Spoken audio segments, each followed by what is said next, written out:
त्यावेळी भाजप पक्ष कोल्हापुरात नाही आहे अच्छा. माडिक म्हणजे भाजप आणि माधवराव माडिक, मुन्ना माडिक यांची ताकद आहे. ठीक आहे, मी राजीव सरांकडे येते, ते सुद्धा आपल्याला या चर्चेमध्ये जॉईन झालेले आहेत.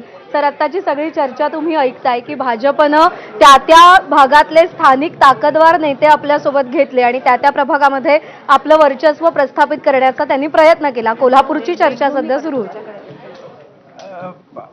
असं आहे ना की म्हणजे ही गोष्ट आहे की जी ताकदवार मंडळी आहेत त्यांना आपल्याबरोबर घ्यायची आणि आपली ताकद वाढवायची, पण याच्यात नवीन काही नाही आहे आणि हे पूर्वापार चालत आलेलं आहे. म्हणजे जेव्हा शिवसेनेमधून अनेक नेत्यांना काँग्रेसमध्ये किंवा राष्ट्रवादी काँग्रेसमध्ये शरद पवारांनी घेतलं, तेव्हा त्याही वेळेला त्यांच्या ताकदीनं आपली ताकद वाढवणं आणि आपल्याकडे तर ही खास करून पश्चिम महाराष्ट्रामध्ये ही पद्धत आहे की एक नेता तो जिकडं जाईल तिकडं त्या पक्षाची ताकद वाढते. आता उदाहरणार्थ नवी मुंबईमध्ये भाजप मध्ये जेव्हा गणेश नाईक गेले तेव्हा गणेश नाईक जवळपास 50-55 नगरसेवकांना घेऊन गेले.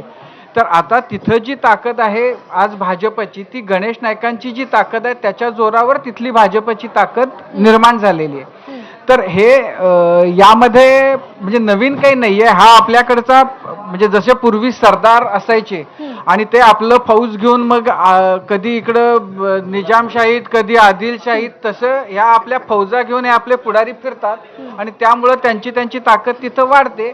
हे आत्ताचं वास्तव आहे काही प्रमाणात. त्याला काही ठिकाणी अशी संस्थानं खालसा पण झाल्याची उदाहरणं आहेत.